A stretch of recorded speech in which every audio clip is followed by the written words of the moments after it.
আজকে বানাবো veg role. তো চলো এই ক্রিস্পি টেস্টি ভেজ রোলটা আমরা কেমন ভাবে বানালাম তো চলো রেসিপি শেয়ার করি। প্রথমে একটা বোল নিয়েছি, তার মধ্যে 1 চামচ ময়দা নিয়েছি, 1 চামচের একটু বেশি আটা নিয়েছি, একটু নুন আর একটু সাদা তেল দিয়ে এটাকে ভালো করে মাখিয়ে নিয়েছি। এটাকে 10-20 মিনিটের জন্য সাইডে রেখে দেবো। তারপর যা যা সবজি লাগবে সেগুলো আমরা কেটে নেবো। এখানে ক্যাপসিকাম নিয়েছি, গাজর নিয়েছি আর পেঁয়াজ আর কাঁচা লঙ্কা নিয়েছি। তো সেগুলো ভালো করে স্লাইস স্লাইস করে কেটে নেবো। তারপর এর মধ্যে একটু আদা কুচি আর একটু রসুন কুচি গ্রাইন্ড করে দিয়েছি।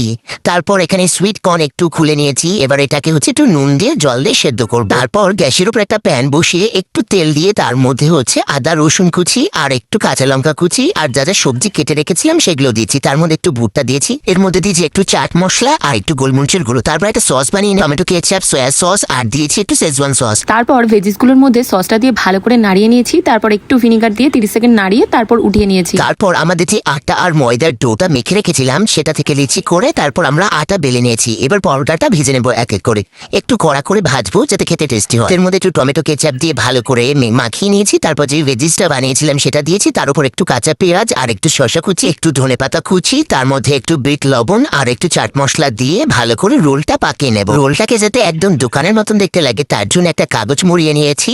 তো খেতে কিন্তু অনেক টেস্টি হয়েছিল। তো তোমরা কে কে খাবে চলে আসো।